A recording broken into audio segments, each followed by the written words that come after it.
देश में ना कुछ तो खतरनाक हो रहा है, सब कुछ प्लानिंग हो रही है। ये तस्वीरें हमने आपको दिखाई, ये आई लव मोहम्मद के नाम पर देश के 30 से ज्यादा शहरों में प्रदर्शन हुआ, कई जगह हिंसा हुई, उपद्रव हुआ, थाने पर हमला हुआ।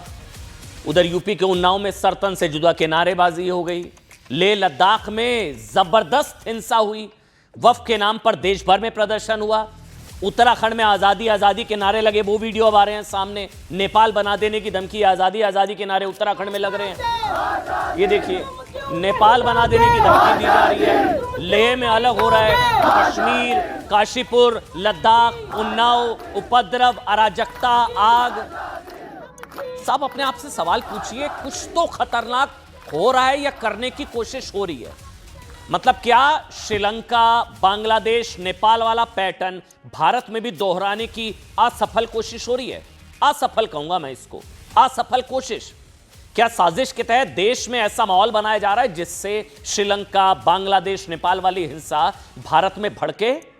जैसे नेपाल, बांग्लादेश, श्रीलंका में हुआ, उसी पैटर्न पर भारत में भी कुछ उसी तरह से उपद्रव, हिंसा करने की कोशिश क्या हो रही है? अच्छा, इस चीज को समझिए आप, एक पूरा चेन ऑफ इवेंट को अगर समझेंगे ना, जहां किसी ना किसी बहाने, ये बहाना है किसी ने, कानपुर का मामला आई लव मोहम्मद को लेकर देश भर में जो है प्रदर्शन, हिंसा, आगजनी, तोड़फोड़, पत्थरबाजी, उपद्रव, थाने पर हमला, सरतन से जुदा उन्नाव। अभी गांधीनगर में हो गया, व्हाट्सएप स्टेटस लगा दिया आई लव महादेव, उसको पीट दिया उठाकर। आजादी आजादी के नारे उत्तराखंड में, ये सब नारे वहां पर ये नारेबाजी की वीडियो आए हैं सामने, सब ऑथेंटिक वीडियो है। उपद्रव, हिंसा, क्या हो रहा है? मतलब नवरात्रि से पहले गोधरा, मतलब पेपर लीक में आजादी का क्या काम है? नवरात्र से पहले गोधरा, वो मत भूलिए, गोधरा, काशीपुर मत भूलिए, पुलिस को दौड़ा दौड़ा कर पीटना मत भूलिए, लद्दाख में प्रदर्शन, नेपाल वाला प्रयोग, असफल प्रयोग। लेकिन जो अब मैं आपको बताने जा रहा हूं ना, वो आप सुनकर हैरान हो जाएंगे। नेपाल हिंसा को लेकर ये जो हिंसा हुई, इसको जो खुलासा हुआ है ना, उसने इस आशंका को और मजबूत कर दिया है। ले हिंसा का नेपाल कनेक्शन। रुकिए, ये हवाई बातें नहीं है। जो लोग पकड़े गए हैं वो नेपाली हैं। हैरान मत होइए, ये अभी तक सिर्फ ये हवा मतलब दावे किए जा रहे थे, ग्राउंड पर ऐसा कुछ सबूत नहीं मिल रहा था, अब मिला है। सबसे चौंका देने वाला खुलासा, मतलब कल लद्दाख में प्रदर्शन के नाम पर जो हिंसा, उपद्रव, दंगा फसाद, आगजनी, टकराव हुआ, जो सीआरपीएफ की गाड़ियां फूंक दी गई, बीजेपी का दफ्तर फूंक दिया गया, किराए के उपद्रवी बुलाए गए थे। ये मैं नहीं कह रहा हूं, यहां के एलजी ने खुद कहा है, कविंद्र गुप्ता वहां के जो एलजी हैं, उन्होंने कहा है किराए के भाड़े के जो है दंगाई बुलाए गए थे कई लोग, क्योंकि लद्दाख, लेह के लोग ऐसा कर ही नहीं सकते हैं। आप सुनिए, नेपाल के लोगों की भीड़ के भी शामिल होने के आरोप लगे हैं लद्दाख हिंसा में। न्यूज़ 18 इंडिया के पास एक्सक्लूसिव जानकारी है, 20 से ज्यादा, कितने? 20 से ज्यादा नेपाली नागरिकों के शामिल होने का आरोप है। 20। लद्दाख पुलिस ने अब तक हिंसा के आरोप में 4 नेपाली नागरिकों को पकड़ लिया है। 4 नेपाली। ये अगर पूर्ण राज्य का दर्जा नेपाली क्यों चाह रहे हैं? वहां का नेपाल के लोग यहां आकर क्यों ये सब कर रहे हैं? कौन ला रहा है इन लोगों को?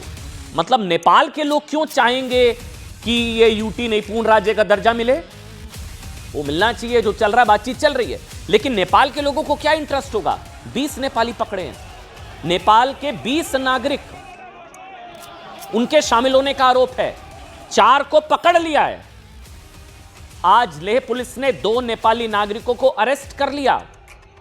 हिंसा में 2 से 3 नेपाली जख्मी हो गए थे, 16 फरार हैं। लद्दाख पुलिस जिनकी तलाश कर रही है, नेपाल के नागरिक। नेपाल में अभी जेंजी क्या हुआ क्या नहीं हुआ सबने देखा। फिर आरोप लगे कि लेह लद्दाख में भी वही कोशिश है, नेपाल वाला प्रयोग करने की कोशिश। तब लग रहा था ये आरोप है, सिर्फ आरोप है। अब जो पता लग रहा है, 20 से ज्यादा नेपाली नागरिकों के शामिल होने की आशंका। 4 को पकड़ लिया गया है, 2 गिरफ्तार, 3 जख्मी। लद्दाख हिंसा की जांच कर रही पुलिस सूत्रों के मुताबिक एक और बड़ी जानकारी सामने आई है। बाकायदा एक सुनियोजित प्लान्ड साजिश के तहत लद्दाख में हिंसा को भड़काया गया। आगजनी हुई, तोड़फोड़ हुई। लद्दाख हिंसा में नेपाली नागरिकों के साथ साथ नाबालिगों को हिंसा में शामिल किया गया था, उन्हें बरगलाया गया, बहकाया गया। लद्दाख पुलिस ने अब तक 50 से ज्यादा को गिरफ्तार किया। 50। पुलिस ने कई नाबालिगों को भी हिरासत में लिया है। अब जो मैं बता रहा हूं, अब मैं खुद एलजी कविंद्र गुप्ता, ये नीचे जो पढ़ रहा है आप वो पढ़ सकते हैं, खुद लद्दाख के उपराज्यपाल कविंद्र गुप्ता ने न्यूज 18 को जानकारी देते हुए कहा साहब कि लद्दाख हिंसा को एक बहुत बड़ी साजिश के तहत अंजाम दिया गया। एलजी ने कहा कि लद्दाख का माहौल खराब करने के लिए बाहर से उपद्रवी बुलाए गए थे। ये देखिए क्या हाल किया। मतलब एक तरीके से आप कह सकते हैं भाड़े के दंगाई, किराए के दंगाइयों के सहारे नेपाल वाली साजिश लद्दाख में करने की कोशिश। उपराज्यपाल के मुताबिक हजारों की भीड़ में नेपाली नागरिक भी थे। यह ऑफिशियल वर्जन है एलजी का, नेपाली नागरिक थे। कविंद्र गुप्ता एलजी ने आशंका जताई कि बहुत से नेपाली नागरिक भाग गए होंगे। कह रहे हैं कंफर्म है, 7 के आसपास तो बता रहे हैं वो हैं, हमारे सोर्सेज बता रहे हैं 20 के करीब है। 4 तो पकड़े गए, 2 गिरफ्तार। एलजी कविंद्र गुप्ता ने कहा कि यह लद्दाख को जलाने की साजिश थी जिसमें कई पॉलिटिकल पार्टीज भी शामिल हैं। उन्होंने संकेत देते हुए कहा कि कौन विदेश जाते हैं, किसके पास कहां से पैसा आता है, ये सारी जानकारियां एजेंसीज के पास है। और जिन लोगों ने लद्दाख को नेपाल बनाने की साजिश रची है वो बख्शे नहीं जाएंगे। हम सुना सकते हैं इनका अगर ऑडियो? हाँ है हमारे पास, सुनाइए एक बार, सुनिए, एक एक शब्द को ध्यान से सुनिएगा। तो अभी जो चीजें निकल करके आ रही हैं इसमें के पीछे बहुत बड़ी साजिश है, और साजिश यही था कि लेह को किस प्रकार से जलाना है। अब वो आखिर वो लोग भागे क्यों? जब इस प्रकार से हालात खराब होने लगे तो वो लोग यहाँ से गायब हो गए जो लोगों को भड़का रहे थे। इसके साफ जाहिर होता है कि जो हमने लोग पकड़े हैं उनके द्वारा जो बात की जा रही है उन्होंने साफ किया कि उन्होंने यूथ को बुला करके वहां पर इस प्रकार का माहौल क्रिएट करने की कोशिश की थी। तो इसमें कुछ राजनीतिक पार्टियां भी जिम्मेवार हैं, उसकी वीडियोस भी सामने आई हैं, और जख्मियों में नेपाल के लोग भी शामिल हैं और डोडा के लोग भी शामिल हैं। हमें लगता है कि जरूर इसमें साजिश की गई है और लोगों को बात से बुलाया गया है यहाँ पर माहौल खराब करने। अब सब इतने सबूत हैं, इतनी सरकार के पास जानकारियां हैं, फिर हम लोग सवाल पूछते हैं कि सरकार की अगर माने, मैं अपनी बात नहीं कर रहा हूं, अगर सरकार की माने, एजेंसीज की माने, पीआईबी की रिपोर्ट की माने, गृह मंत्रालय की माने, तो लद्दाख हिंसा को किसने भड़काया? सोनम वांगचुक। ये मैं नहीं कह रहा हूं, ये पीआईबी की तरफ से ऑफिशियल वर्जन गृह मंत्रालय का, एजेंसीज का जो सामने आया, नाम सोनम वांगचुक, जैसा सरकार की तरफ से जारी विज्ञप्ति में कहा गया है।